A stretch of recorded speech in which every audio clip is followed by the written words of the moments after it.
Rakan.co. Di tengah upaya politisi Partai Sira Muhammad Nazar mencalonkan diri sebagai bakal calon gubernur Aceh di Pilkada 2024, terbetik kabar mantan wakil gubernur Aceh itu digugat ke pengadilan. Gugatan perdata itu didaftarkan oleh mantan istri Nazar, Dewi Mutia, dengan tudingan Nazar masih menguasai rumah mantan mertuanya. Pada Kamis 8 Agustus lalu, Pengadilan Negeri Banda Aceh sejatinya akan menyidangkan kasus tersebut.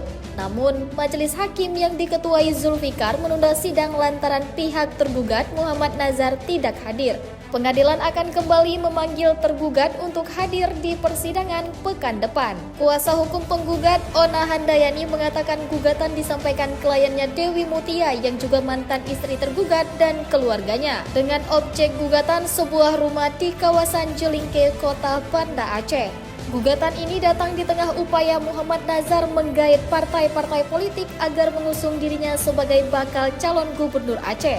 Nazar juga telah mendaftarkan diri sebagai bakal calon gubernur Aceh ke partai politik, diantaranya ke Nasdem Aceh. Namun, Nasdem sendiri telah memutuskan akan mengusung Bustami Hamzah yang saat ini adalah PJ Gubernur Aceh.